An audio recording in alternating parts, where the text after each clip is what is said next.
Hey guys, welcome to our week 3 roundup of the Halo 5 Pro Series from HCS. Joining me today again is Alex. How you doing, Alex?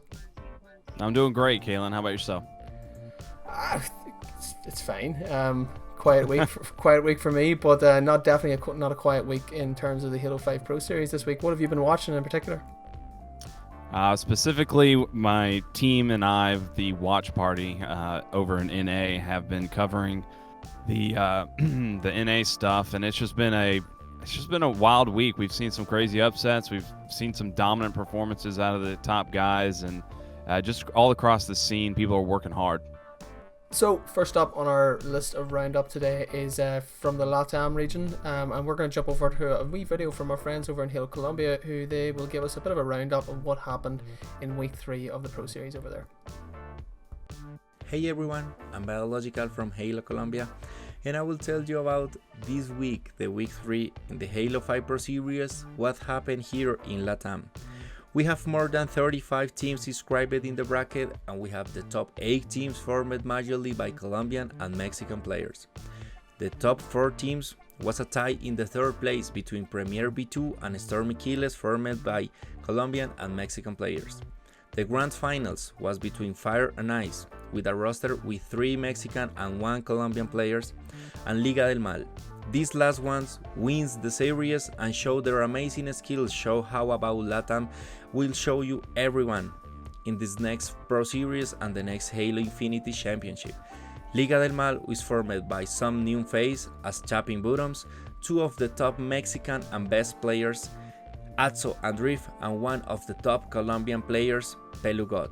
So Liga del Mal wants this week the Halo 5 Pro Series, and keep in touch. We know the next week we have more teams, more competing and more matches of Halo 5, so we know Liga del Mal maybe wins the next week, or maybe some of the Mexican or Colombian teams we keep in training and win the next week. So keep in touch and see you later to see who wins the week 4 from the Halo 5 Pro Series. See you there. So yeah, thanks to our guys and our friends over in Halo Colombia for giving us that roundup. So Knighty, what did you think of week 3 in LATAM? There's 35 teams at the weekend, but one team out on top, that was LDM. Well, we saw Chosen Legacy, win the first 2, and they looked really good. And I said a week ago that I was very surprised at Pelugot and Tapping Buttons being in the top 6. I didn't think they belonged there. They're the 2 of the best players in that region, and they are pro-level players. They're incredible. They're able to pull off some amazing stuff, and finally, they're at the top where they belong.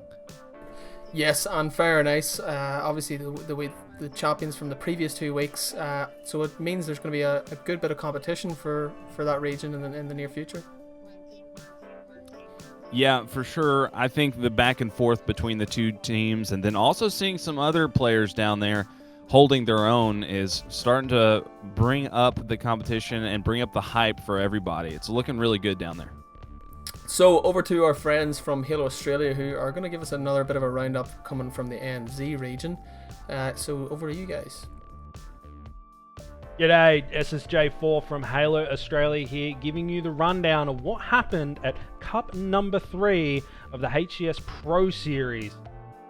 We had what some would call a grand final matchup, Authority versus On Top, the 2 best teams in ANZ at the moment, meeting each other in their first matchup, and On Top, the ever dominant team in our region, knocking out Authority in that first round. It's very heartbreaking for the team on Authority, and On Top, knocking down their biggest threat in their first matchup allowed them to make a big run all the way to the grand finals. But on the other side of the bracket, we had some great matchups. We had a game go all the way up to game 5. I'm Annoyed versus Caution, going in favor of I'm Annoyed 3-2, which moved them up to the bracket. But then they met with R-Rated, another team that was making their way through the brackets, and R-Rated in this instance coming out on top and going all the way to grand finals to meet the top team in ANZ, On Top, who are currently undefeated in all 3 cups so far, but On Top doing On Top things, took the series 3-0 and making it the hat trick, 3 cups in a row. Right now, we're looking for that squad that can really challenge on top, and Authority getting knocked out early. They had their opportunity, but the rest of the day, it was all on top. I'll see you next week. Yeah, and thanks again to Halo Australia for providing coverage of the series and also for giving us a bit of a roundup today. So, Knighty, again, on top once again, the 3 weeks in a row, and another perfect record. Yeah, that's just incredible. I really like what I'm seeing down there. We saw the same thing in Halo 3 where it was one roster was so dominant and it was Immunity. Immunity was just sticking together, was able to run train through all the tournaments. They came over to America, got a top 20 placing, having some close games against some top rosters, even upsetting one of the most impressive looking amateur teams. They in the first round, it was the #1 seed that they took out right away, and that was super crazy. So I'm thinking that we could definitely see that from this team if they were able to come over here at a major LAN at some point. They're looking good down there. R-rated was able to keep it close though, and you got to give a shout out to them. They had a Shrine Slayer of 50-47. Frazier able to clinch 3 snipes at the end of the game. I think he was the 4 last kills for his team. Just really getting hot there. And then the Rigged Stronghold, that was 100-79. So some good competition in the region, but there's going to require some major changes in rosters if there's going to be any hope for anyone else to get a first place finish, because that is going to be 3 tournaments in a row for that squad down there. They are looking so good. So North America had its first pro tournament of the new season. And it was kind of a repeat of the previous few opens. Sentinels winning out again after a 3-0 win with Inconceivable in the finals. But they didn't get that perfect record, showing that they do in fact bleed, with just a game drop there from No Ice. Knighty, you guys, like you said, provided some coverage with your team, and I'm sure you watched all these games with a fine-tooth comb. But what stood out to you in this tournament? Well, it can't be said more. The No Ice roster just impressed everybody. Fung 4 went down, and that was a huge upset. Massive. Fung 4 looked great. They look like they're competing with the top, and to be able to get knocked out by 3 unknowns to me, they haven't shown that they're at the top level just yet before this tournament. I really hadn't seen them that active.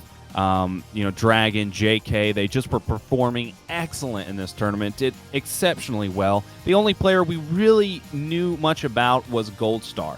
And Gold Star BR, he had the most damage per game in the entire tournament with 2,256, which is insane. He was about 400 or 500 over the second place most damage of the day. So, I mean, he was just having an incredible day. We did see Sentinels bleed with that one loss, but hey, No Ice is just that good. They were just doing phenomenal. They've even improved their roster.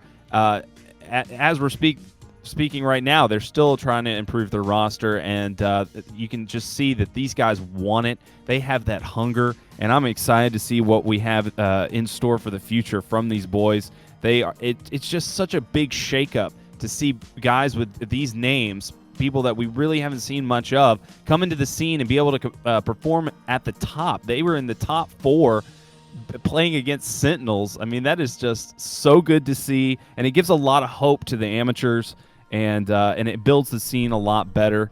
But yeah, Sentinels are too dominant to get past at this point. They just looked too good. Yeah, and then looking ahead this weekend, I mean, are you going to make any bold predictions? Do you think that they'll make any impact or any inroads even further? I know they weren't in the best of seeds, but would you expect to see them now in the final? No Ice being in the final, that's going to be a stretch because we have such dominant Titans up there at the top. Inconceivable look so darn good, and Frosty and Neptune are very difficult to get past. First of all, Neptune by himself has just been completely savage throughout Halo 5's run. He towards the end right now, he has been winning all the online tournaments. He won the the Halo 5 Pro Series, and then he won the Esports Arena also with Frosty. So Frosty and Neptune are going to be too hard to get past. But yeah, I think another top 4 placing is very doable. So, Knighty, who's your pick then for players to look out for in North America this weekend? Well, Magnanimous is definitely a roster that I'd like to see put in a lot more work and possibly clinch out that series against Cloud9. I think they definitely had a chance to get past Cloud9, but Cloud9, I mean, that's the Splice roster, the World Championship roster without Shotzi, and instead with Penguin. So that's a really tough one to get past. But if Magnanimous can really get their ducks in a row and be able to clinch up a series like that, I'd love to, watch out for them. Obviously, no ice. Watch out for them. Cloud9, you want to see a roster like that win a tournament. I'd like to see them be able to beat Inconceivable. They got 3-0'd, and I'd like to see them put up more of a fight than that. Take some games from Inconceivable or Sentinels. So Cloud9, no ice, and then Magnanimous. Definitely want to watch out for those guys. But Sentinels, my prediction isn't really that bold. I see them staying on the top for a while now. It's just they're too darn good. Yeah, plenty to look forward to, and thanks again to Halo Data Hive for providing those stats. We'll jump in now to a bit from Europe, of course, so we have to get them in somewhere, like I said last week. It was a weekend that's seen a lot of shocks, but in the end it was Cartel who bounced back from their grand final loss in week 2 to take the win over Mocket. Legend, who I'm a big fan of, and I know Matty Rums pointed that out during the week on Twitter. He came back into the squad and seemed to have a massive impact and have a lot to say in terms of their success for the weekend. How do you rate their performance then, Knighty, in terms of a whole? Well, that's exactly what I said last week in the wrap-up. It was that Legend was vital for that team. They were used to him. That's their regular fourth, and they proved why, because Legend is just that guy in Europe right now. He is, Shady looks great, but when he's with Legend, he's unstoppable. Shady just feels better. He looks better. He performs better with Legend by his side. Legend is just insanely talented, very good at pretty much everything. The guy hits his shots. He stays alive like a boss. He plays the objective. He puts down heavy damage.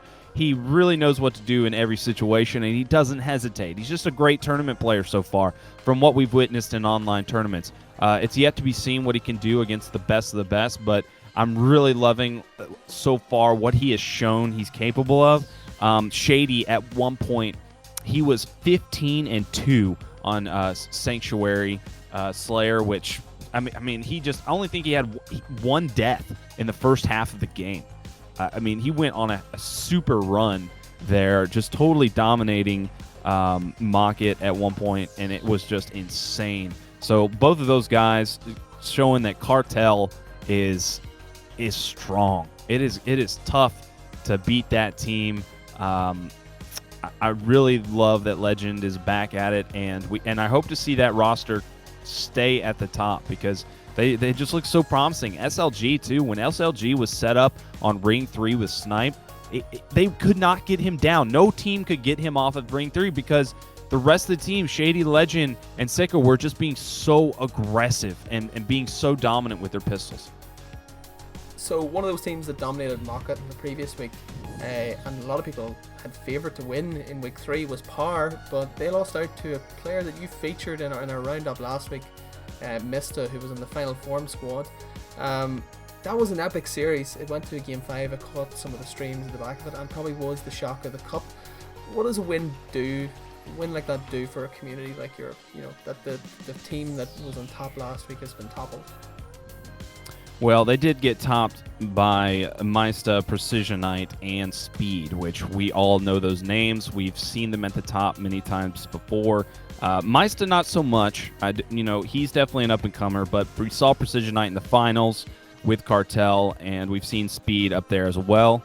But it does shake things up, seeing that the top team, the number 1 team that won the previous week, is able to be taken down early like that. That's big. That's the perfect shakeup for a community.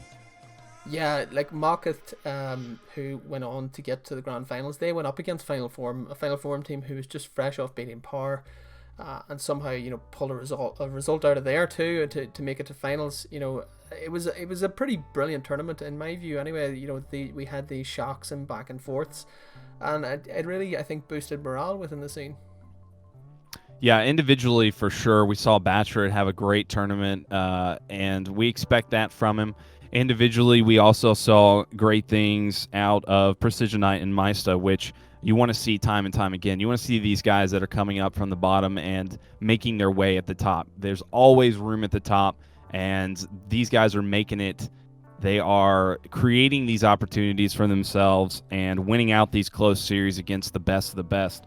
So, that can only spell great things for the future, and I can't wait to see how Mockett are able to improve, because the thing about Mockett is that they have been sticking together. They've been putting in the work. They've been friends for a long time, and that can only really lead to good results. I mean, you're going to be able to work on your individual game a lot better because you trust what your teammate is saying to you as far as feedback on your gameplay. You're going to trust him in-game more with the more time you put in. And as Halo 5 is starting to ramp up here before Infinite's release, you gotta just respect the loyalty to each other. And Mockett have been fantastic. I really hope to see them be able to clutch those series out and hopefully get into a finals and show everybody what they're made of. So looking through some of the stats, with thanks to Nick Meister, who is a member of the team who managed to pull together some of the stats. There were some obvious standout performances from even some guys who didn't even quite make it all the way to the finals. Batchford putting in some serious kill counts, an average of 16.25, which was the highest for the week, of 16.25 kills a game. Diminish, who didn't make top 4, he ended up with a 65.58% accuracy. I mean, if you got that in one game, that's impressive, but if you ended up averaging that while making top 8, that's pretty impressive. Who was your standout performers of week 3 for Europe, and then therefore who would you look out for in week 4? Well, you can't talk enough about Legend. Everybody does, so I'm gonna pick out somebody else, and that's gonna be Shady. Shady's right there with him. He is the less talked about player of the duo. He is the guy who is doing the dirty work, so to speak, but he's also putting in large numbers. You saw that his K plus AD was 2.70, Legend right there, and then Kimbo with him with 2.76 and 2.73. So Shady's up there at the top with putting in some heavy work. Also, a name you're seeing a lot all over the feed is Snipe Drone. So I mean, obviously he's putting it in. If he was able to clinch out that series against Maista and Speed and them, he could have easily put those stats way higher. Average deaths per game were the lowest of the tournament. Snipe Drone with 7.5. Yeah, I'd say it's those two, Snipe Drone and Shady, looking good. Kimbo, obviously considered one of the best individuals in all of Halo 5 in Europe. He had a KD of 1.6, the third best in the region. So just, you look around and you also see some Mockett players that are doing some big things up there. Average assists per game from Squash and Looney up there at the 11 mark. I mean, that's big time right there. Great team shots out of them. And then also on the average kills per game, they're at the top with 15 and 14. Yeah, and shout out to Nick Meister for all the hard work he puts in and gathering all that data for us. So that's Knighty's standout performances of the week, but who made the official Europa Halo Team of the Week? Let's ask our very own Sherzy. Thanks so much, Kaelan. And with last week's champions, Power, falling pretty early to final form, it opened the door just a little bit to a Mockett Cartel final. Cartel took the final in a swift 3-0, although the series score doesn't always paint the full picture. This, however, is my team of the week. Batchford up first, 16.25 kills per game. That man is an absolute monster and could not be stopped. Well, he was stopped in the finals, but he made it pretty far. Shady and Legend both shared a KD of 1.73. Now that's synergy. And with Legend back on the team, Cartel are looking quite scary. They're going to take a lot to take down. And our final member is going to be Squashy. 14.38 average kills and 11 assists per game as well. Is there anything that man can't do? He's quite talented. And with that, they are my picks for Team of the Week. Can Power bounce back in Week 4, or is this Cartel roster simply too hot to handle? Find out on Saturday at 4 PM at Europa Halo. Keep it locked with us, we've got you covered. So that's it for our weekly roundup. Sentinels make it 3 for 3, and so do On Top in the NZ region.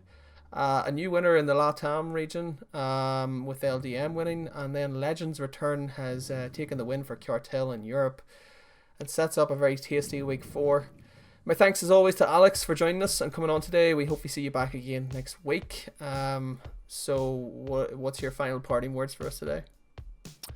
Well, it's been a great week for Halo. Honestly, that was one of the most exciting weekends we've had in a while. I just was going back and forth through so many different tournaments, and I was just loving every minute of it. I'm so happy to be able to see the coverage from you guys, Europa, be able to bring the coverage over to the NA, and also see, everyone else putting in the work right now. It's great to have all of these different things that we really didn't have back in the day. It was only really MLG that was your only outlet for competitive Halo. So we definitely got to count our blessings. It's been great for Halo, and I think as we go on, as we're learning more, it's just going to create better and better content, and we're going to have just a lot more exciting entertainment as far as Halo is concerned. Yeah, that's going to do us for our weekly roundup. See you guys later.